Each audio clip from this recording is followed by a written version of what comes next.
You're listening to The Cultured Bumpkin, a literature podcast with Jake Phillips, where we present audiobook quality readings of the classics for your enjoyment. Thank you for stopping by. And remember, just because you're a bumpkin doesn't mean you can't be cultured. Hello and welcome to The Cultured Bumpkin. If you've listened to the other three staves of A Redneck Christmas Carol, good for you. Here's number 4. I hope that you enjoy this. Now, if you need to hear the whole thing, you can go to YouTube. I've posted the whole thing in the show notes. Also, Christmas is coming up, and you want to get good stuff for the people in your life. You don't want to be a Scrooge, the Stave 1 Scrooge. So, if you go to theculturedbumpkin.com, you'll find a lot of literature-themed stuff that I designed. I designed all the designs and stuff. Edgar Allan Poe, Shakespeare, Jane Austen. There's hoodies, T-shirts, coffee mugs, tote bags. There's different things. And they are just perfect for the book nerd in your life. Maybe you get yourself a Christmas gift, whatever. Check out theculturedbumpkin.com, the little store there. And it's a great way of supporting the show as well. But either way, even if you don't do that, no worries. I hope you enjoy this. And this is Stave 4. Stave 4, The Last of the Spirits. The phantom slowly, gravely, silently approached. When it came, Scrooge bent down upon his knee. For in the very air through which the spirit moved, it seemed to scatter gloom and mystery. It was shrouded in a deep black garment, which concealed its head, its face, its form, and left nothing of it visible, save one outstretched hand. But for this, it would have been difficult to detach its figure from the night and separate it from the darkness by which it was surrounded. He felt that it was tall and stately when it came beside him, and that its mysterious presence filled him with a solemn dread. He knew no more, for the spirit neither spoke nor moved. "I'm in the presence of the ghost of Christmas yet to come," said Scrooge. The spirit answered not, but pointed onward with its hand. "You're about to show me shadows of things that have not happened, but will happen in time before us?" Scrooge pursued. "Is that so, spirit?" The upper portion of the garment was contracted for an instant in its folds, as if the spirit had inclined its head. That was the only answer he received. Although well used to ghostly company by this time, Scrooge feared the silent shape so much that his legs trembled beneath him, and he found that he could hardly stand when he prepared to follow it. The spirit pauses a moment, as observing his condition and giving him time to recover. But Scrooge was all the worse for this. It thrilled him with a vague, uncertain horror to know that behind the dusky shroud there were ghostly eyes intently fixed upon him, while he, though he stretched his own to his utmost, could see nothing but a spectral hand and one great heap of black. "Ghost of the future," he exclaimed, "I fear you more than any specter I've seen. But as I know your purpose is to do me some good, as I hope to live to be another man from what I was, I'm prepared to bear your journey and do it with a thankful heart. Will you not speak to me?" They gave him no reply. His hand was pointed straight before him. "Lead on," said Scrooge. "Lead on. The night's waning fast, and it's precious time to me, I know. Lead on, spirit."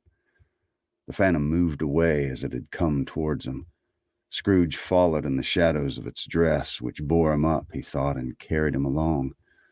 They scarcely seemed to enter the city, for the city rather seemed to spring up about him and encompass them of his own accord.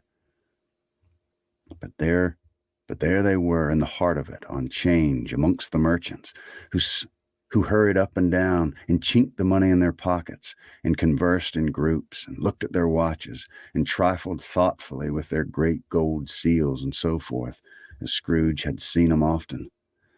The spirit stopped beside one little knot of businessmen, Observing that the hand was pointing to him, Scrooge advanced to listen to their talk. "No," said a great fat man with a monstrous chin. I don't know much about it either way. I only know he's dead." "When did he die?" inquired another. "Oh, last night, I believe." "Why, what was the matter with him?" asked a third, taking a vast quantity of snuff out of a very large snuff box. "I thought he'd never die." "God knows," said the first man with a yawn. "What's he done with his money?" asked a red-faced gentleman with a pendulous excrescence on the end of his nose. A pendulous excrescence on the end of his nose that shook like the gills of a turkey cock. "I haven't heard," said the man with the large chin, yawning again. "Left it to his company, perhaps. He hadn't left it to me, that's all I know." This pleasantry was received with a general laugh. "It's likely to be a very cheap funeral," said the same speaker, "for upon my life, I don't know of anybody to go to it. Suppose we make up a party and volunteer." "I don't mind going if lunch is going to be provided," observed the gentleman with the excrescence on his nose. "But I must be fed if I make one." Another laugh. "Well, I'm the most disinterested among you after all," said the first speaker, "for I never wear black gloves and I never eat lunch. But I'll offer to go if anybody else will, when I come to think of it." Speakers and listeners rolled away and mixed with other groups. Scrooge knew the man and looked toward the spirit for an explanation. The phantom glided on into a street. Its finger pointed to two persons meeting. Scrooge listened again, thinking that the explanation might lie here. He knew these men also perfectly. They were men of business, very wealthy and of great importance. He had made a point always of standing well in their esteem, in a business point of view, that is, strictly in a business point of view. "How are you?" said one. "How are you?" returned the other. "Well," said the first, "Old Scratch has got his own at last, eh?" "So I'm told," returned the second. "Cold, isn't it?" "Seasonable for Christmas time. You're not a skater, I suppose?" No, something else to think of. Good morning." Not another word. That was their meeting, their conversation, and their parting. Scrooge was at first inclined to be surprised that the spirit should attach importance to conversations apparently so trivial, but feeling assured that they must have some hidden purpose, he set himself to consider what it was likely to be. They could scarcely be supposed to have any bearing on the death of Jacob, his old partner, for that was past, and this ghost's province was the future. Nor could he think of any one immediately connected with himself to whom he could apply him. But nothing doubting that to whomsoever they applied, they had some latent moral for his own improvement. He resolved to treasure up every word he heard and everything he saw, and especially to observe the shadow of himself when it appeared, for he had an expectation that the conduct of his future self would give him the clue that he missed and would render the solution of these riddles away. He looked about in that very place for his own image, but another man stood in his accustomed corner, and though the clock pointed to his usual time of day for being there, he saw no likeness of himself among the multitudes that poured in through the porch. It gave him little surprise, however, for he had been revolving in his change of life, and thought he hoped to see his newborn resolutions carried out in this. Quiet and dark, beside him stood the phantom, with his outstretched hand. When he roused himself from his thoughtful quest, he fancied from the turn of the hand and its situation in reference to himself that the unseen eyes were looking at him keenly. It made him shudder and feel very cold. They left the busy scene and went into an obscure part of town where Scrooge had never penetrated before, although he recognized its situation and its bad repute. The ways were foul and narrow, the shops and houses wretched, the people half naked, drunken, slipshod, ugly. Alleys and archways, like so many cesspools, disgorged their offenses of smell, and dirt, and life upon the straggling streets, and the whole quarter reeked with crime, with filth, and misery. Far in this den of infamous resort, there was a low-browed, beetling shop below a penthouse roof where iron, old rags, bottles, bones, and greasy offal were brought. Upon the floor within were piled up heaps of rusty keys, nails, chains, hinges, files, scales, weights, and refuse irons of all kinds. Secrets that few would like to scrutinize were bred and hidden in mountains of unseemly rags, masses of corrupted fat, and sepulchres of bones. Sitting in among the wares he dealt in by a charcoal stove made of old bricks was a gray-haired rascal, nearly 70 years of age, who had screened himself from the cold air without by a frowsy curtaining of miscellaneous tatters hung upon a line, and smoked his pipe in all the luxury of calm retirement. Scrooge and the Phantom came into the presence of this man just as a woman with a large bundle slunk into the shop. But she had scarcely entered when another woman, similarly laden, came in too, and she was closely followed by a man in faded black, who was no less startled by the sight of them than they had been upon the recognition of each other. After a short period of blank astonishment, in which the old man with the pipe had joined him, they all three burst into a laugh. "Let the charwoman alone to be the first," cried she who entered first. "Let the laundress alone to be the second, and let the undertaker's man alone to be the third. Look here, Joe, here's a chance. If we hadn't all three met here without meaning it." "You couldn't have met in a better place," said old Joe, removing his pipe from his mouth. "Come into the parlor. You were made free of it long ago, you know, and the other two ain't strangers. Stop till I shut the door of the shop. Ah, how it squeaks, sir. There ain't such a rusty bit of metal in the place as its own hinges, I believe, and I'm sure there's no such old bones here as mine. We're all suitable to our calling. We're well matched. Come on in the parlor. Come on in the parlor." The parlor was the space behind the screen of rags. The old man raked the fire together with an old stair rod, and having trimmed his smoky lamp, for it was night, with the stem of his pipe, he put it in his mouth again. While he did this, the woman who had already spoken threw her bundle on the floor and sat down in a flaunting manner on a stool, crossing her elbows on her knees and looking with a bold defiance at the other two. "What odds, then? What odds, Miss Delbert?" said the woman. "Every person has a right to take care of themselves. He always did." "That's true indeed," said the laundress. "No man more so."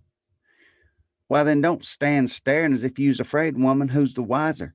We're not going to pick holes in each other's coats, I suppose." "No, indeed," said Mrs. Dilber and the man together. "We should hope not." "Very well, then," cried the woman. "That's enough. Who's the worse for the loss of a few things like these? Not a dead man, I suppose." "No, indeed," said Mrs. Dilber, laughing. "If he wanted to keep him after he is dead, a wicked old screw," pursued the woman. "Why wasn't he natural in his lifetime? If he had been, he'd have had somebody to look after him when he was struck with death, instead of lying gasping out there alone by himself." "It's the truest words that ever was spoke," said Mrs. Dilber. "It's a judgment on him." "I wish it was a little heavy a judgment," replied the woman, "and it should have been. You may depend upon it if I could have laid my hands on anything else. Open that bundle, old Joe. Let me know the value of it. Speak out plain. I'm not afraid to be the first, nor afraid for them to see it. We know pretty well that we were helping ourselves before we met here, I believe. It's no sin. Open the bundle, Joe." But the gallantry of her friends would not allow this, and the man in faded black, mounting the breech first, produced his plunder. It was not extensive. A seal or two, a pencil case, a pair of sleeve buttons, and a brooch of no great value were all. They were severally examined and appraised by old Joe, who chalked the sums he was disposed to give for each upon the wall, and added them up into a total when he found there was nothing more to come. "That's your account," said Joe, "and I wouldn't give another 6pence if I was boiled for not doing it. Who's next?" Mrs. Dilbert was next. Sheets and towels, a little wearing apparel, 2 old-fashioned silver spoons, a pair of sugar tongs, and a few boots. Her account was stated on the wall in the same manner. "I always give too much to the ladies. It's a weakness of mine, and that's the way I'll ruin myself," said old Joe. "That's your account. If you asked me for another penny and made it an open question, I'd repent of being so liberal and knock it off 1/2 a crown." "And now undo my bundle, Joe," said the first woman. Joe went down on his knees for the greater convenience of opening it, and having unfastened a great many knots, dragged out a large and heavy roll of some dark stuff. "What do you call this?" said Joe. Bed curtains? Ah, returned the woman, laughing and leaning forward on her crossed arms. Bed curtains. You don't mean to say you took 'em down, rings and all, with him lying there, said Joe. Yes, I do, replied the woman. Why not? You were born to make your fortune, said Joe, and you'll certainly do it. I certainly shan't hold my hand when I can get anything in it by reaching out. For the sake of such a man as he was, I promise you, Joe, returned the woman coolly. Don't drop that oil upon the blankets now. His blankets? Asked Joe. Who else's do you think? Replied the woman. He isn't likely to take cold without 'em, I dare say. I hope he didn't die anything catching, huh? Said old Joe, stopping in his work and looking up. Don't you be afraid of that, returned the woman. I ain't so fond of his company that I'd lorder about him for such things if he did. You may look through that shirt till your eyes ache, but you won't find a hole in it nor a threadbare place. It's the best he had, and a fine one, too. They'd have wasted it if it hadn't been for me. What do you call wasting of it? Asked Joe. Putting it on him to be buried, to be sure, replied the woman with a laugh. Somebody was fool enough to do it, but I took it off again. If calico ain't good enough for such a purpose, it ain't good enough for anything. It's quite as becoming to the body. He can't look uglier than he did in that one. Scrooge listened to this dialogue in horror, as they sat grouped about their spoil in the scanty light afforded by the old man's lamps. He viewed them with a detestation and disgust which could hardly have been greater, though they, demons, marketing the corpse itself. Ha ha, laughed the same woman when old Joe produced a flannel bag with money in it, told out their several gains upon the ground. This is the end of it, you see. He frightened away every one from him while he's alive to profit us when he's dead. Spirit, said Scrooge, shuddering from head to foot. I see. The case of this unhappy man might be my own. My life tends that way now. Merciful heaven, what is this?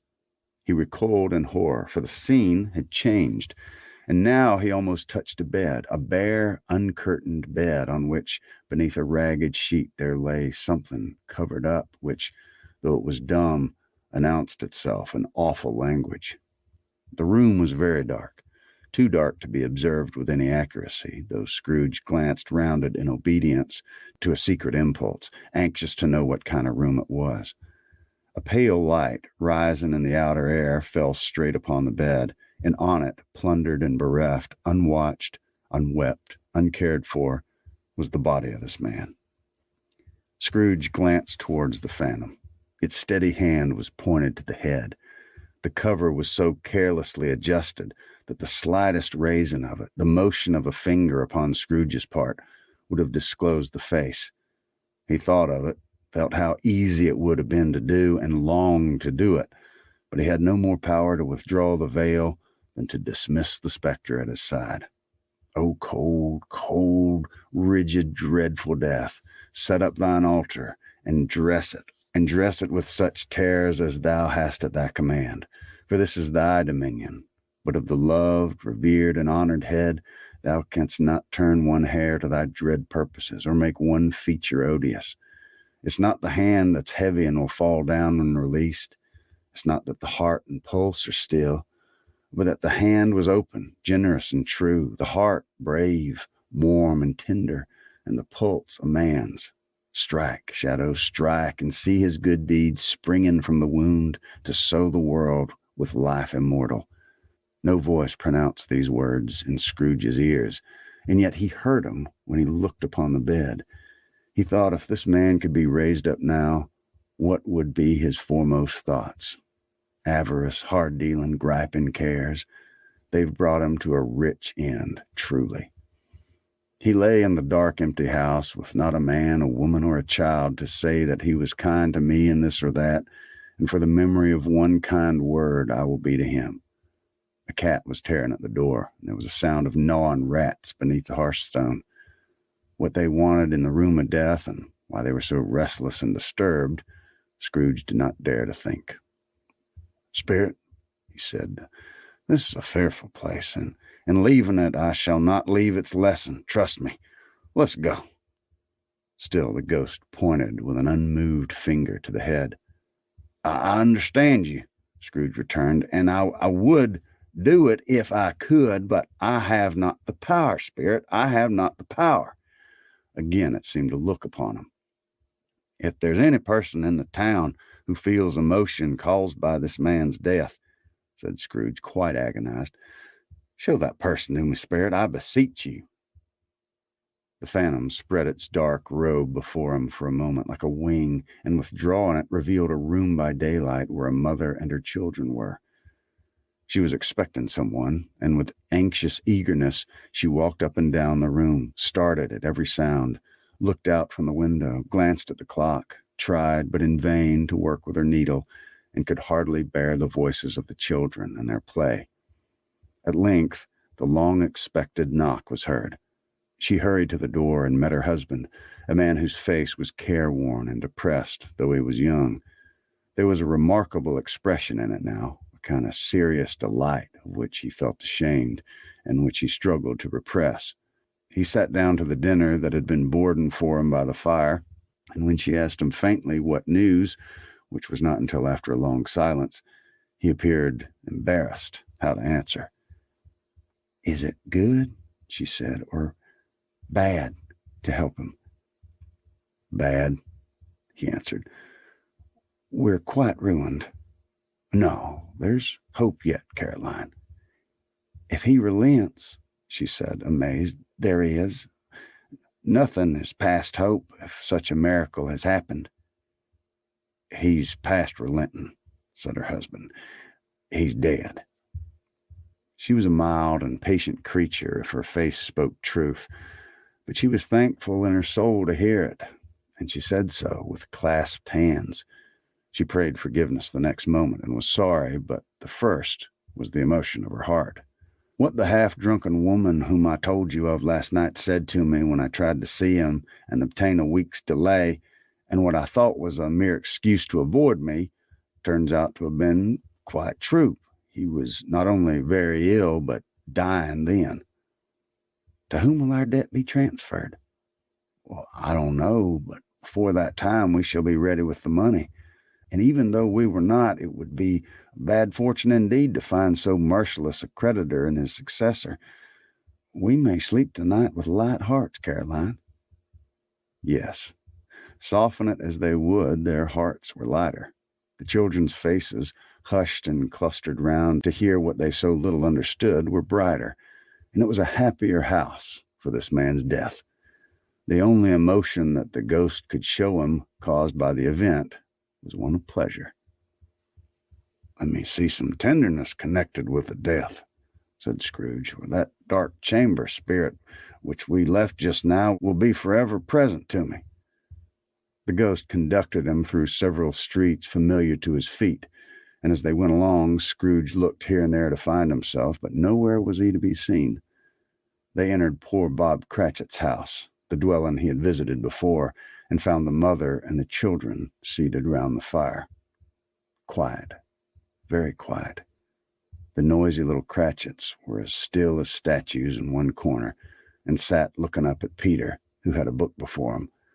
The mother and her daughters were engaged in sewing, but surely they were very quiet.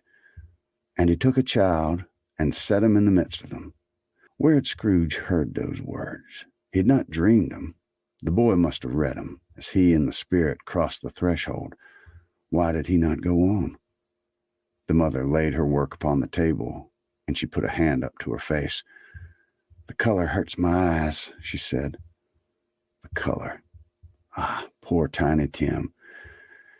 "They're better now again," said Cratchit's wife. "It makes him weak by candlelight, and I wouldn't show weak eyes to your father when he comes home for the world. It must be near his time." "Past it, rather," Peter answered, shutting up his book. "But I think he's walked a little slower than he used to these past few evenings, Mother." They were very quiet again. At last she said, and in a cheerful, steady voice that only faltered once, "I've known him to walk with Tiny Tim upon his shoulder very fast indeed." "And so have I," cried Peter, "often." "And so have I," exclaimed another. So had all. "But he was very light to carry," she resumed, intent upon her work, and his father loved him so that it was no trouble, no trouble. And there's your father at the door." She hurried out to meet him, and little Bob and his comforter, he had need of it, poor fellow, came in. His tea was ready for him on the hob, and they all tried who should help him to it most. Then the two young Cratchits got up upon his knees and laid each child a little cheek against his face, as if they said, "Don't mind it, father, don't be grieved." Bob was very cheerful with them and spoke pleasantly to all the family. He looked at the work upon the table and praised the industry and speed of Mrs. Cratchit and the girls. They'd be done long before Sunday, he said. "Sunday? You went today then, Robert?" said his wife. "Yes, my dear," returned Bob. "I wish you could have gone.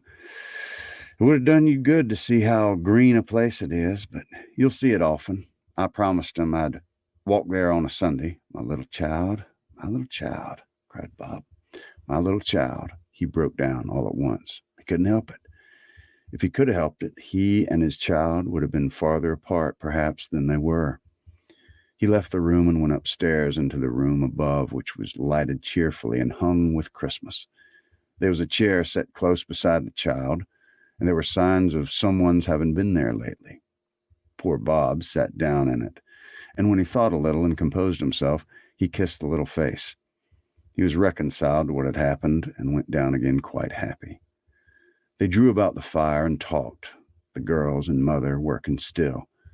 Bob told him of the extraordinary kindness of Mr. Scrooge's nephew, whom he had scarcely seen but once, and who, meeting him in the street that day, and seeing that he looked just a little down, you know, said Bob, inquired what had happened to distress him. On which, said Bob, for he is the pleasantest spoken fellow you ever heard, I told him, "I'm heartily sorry for it, Mr. Cratchit," he said, "and heartily sorry for your good wife. By the by, how he ever knew that, I don't know." "Knew what, my dear?" "Why, that you were a good wife," replied Bob. "Everybody knows that," said Peter. "Very well observed, my boy," cried Bob. "I hope they do. Heartily sorry," he said, "for your good wife. If I can be of service to you in any way," he said, giving me his card, "that's where I live. Pray come to me." Now, it wasn't, cried Bob, for the sake of anything he might be able to do for us so much as for his kind way that this was quite delightful. It really seemed as if he knew our Tiny Tim and felt with us. "I'm sure he's a good soul," said Mrs. Cratchit. "You would be sure of it, my dear," returned Bob, "if you saw and spoke to him. I shouldn't be surprised at all, mark what I say, if he got Peter a better situation." "Only hear that, Peter," said Mrs. Cratchit. "And then," cried one of the girls, "Peter will be keeping money with someone and setting up for himself." "Peter will be keeping company with someone and setting up for himself." "Get along with you," retorted Peter, grinning. "It's just as likely as not," said Bob. "One of these days, though there's plenty of time for that, my dear. But however, and when we ever part from one another, I'm sure we shall none of us forget poor Tiny Tim, shall we? Or this first parting that there was among us." "Never, father," cried they all. "And I know," said Bob, "I know, my dears, that we recollect how patient and how mild he was, although he was a little child. We shall not quarrel easily among ourselves and forget poor Tiny Tim in doing it." "No, father, no," they all cried again. "I'm very happy," said Bob. "I'm very happy." Mrs. Cratchit kissed him. His daughters kissed him. The two young Cratchits kissed him, and Peter and himself shook hands. "Spirit of Tiny Tim, thy childish essence was from God." "Spectre," said Scrooge, "something informs me that our parting moment's at hand. I know it, but I know not how. Tell me, what man was that we saw lying dead?" The ghost of Christmas yet to come conveyed him as before, though at a different time, he thought. Indeed, there seemed no order in these latter visions, save that they were in the future, into the resorts of businessmen, but showed him not himself. Indeed, the spirit did not stay for anything, but went straight on, as to the end just now desired, until besought by Scrooge to tarry for a moment. "This courts," said Scrooge, "though which we hurry now, is where my place of occupation is and has been at length for some time. I see the house. Let me behold what I shall be in days to come." The spirit stopped. The hand was pointed elsewhere. "The house is yonder," Scrooge exclaimed. "Why'd you point that away?" The inexorable finger underwent no change. Scrooge hastened to the window of his office and looked in. It was an office still, but not his. The furniture was not the same, and the figure in the chair was not himself. The phantom pointed as before. He joined it once again, and wondering why and whither he had gone, accompanied it until they reached an iron gate. He paused to look round before entering. A churchyard. Here then the wretched man whose name he had now to learn lay underneath the ground. It was a worthy place, walled in by houses, overrun by grass and weeds, the growth of vegetation's death, not life, choked up with too much burying, fat with repleted appetite, a worthy place. The spirit stood among the graves and pointed down to one. He advanced towards it, trembling. The phantom was exactly as it had been, but he dreaded that he saw new meaning in its solemn shape. "Before I draw near to that stone to which you point," said Scrooge, "answer me this one question. Are these the shadows of things that'll be, or are they shadows of things that may be only?" Still the ghost pointed downward to the grave by which it stood. "Men's courses will foreshadow certain ends to which, if persevered in, they must lead," said Scrooge. "But if the courses be departed from, the ends will change. Say it thus with what you show me." The spirit was immovable as ever. Scrooge crept towards it, trembling as he went, and following the finger, read upon the stone of the neglected grave his own name, Ebenezer Scrooge. "Am I that man who lay upon the bed?" he cried upon his knees. The finger pointed from the grave to him and back again. "No, spirit. Oh, no, no." The spirit still was there. The finger still was there. "Spirit," he cried, tight clutching at its robe, "hear me. I am not the man I was. I will not be the man I must have been for this intercourse. Why show me this if I'm past all hope?" For the first time, the hand appeared to shake. "Good spirit," he pursued, as down upon the ground he fell before it, "your nature intercedes for me and pities me. Assure me that I may yet change these shadows you have shown me by an altered life." The kind hand trembled. "I'll honor Christmas in my heart and try to keep it all the year. I'll live in the past, the present, and the future. The spirits of all three shall strive within me. I'll not shut out the lessons that they teach. Oh, tell me I may sponge away the writing on this stone." In his agony, he caught the spectral hand. It sought to free itself, but he was strong in his entreaty and detained it. The spirit, stronger yet, repulsed him. Holding up his hands in a last prayer to have his fate reversed, he saw an alteration in the phantom's hood and dress. It shrunk, collapsed, and dwindled down into a bedpost. You've been listening to The Cultured Bumpkin, a literature podcast with Jake Phillips. Thank you very much for listening. I really do appreciate it. If you enjoyed this, would you mind going and subscribing and leaving a nice review on whatever podcast platform you heard this on? I would really appreciate it. Thank you very much for listening, and we'll see you next time.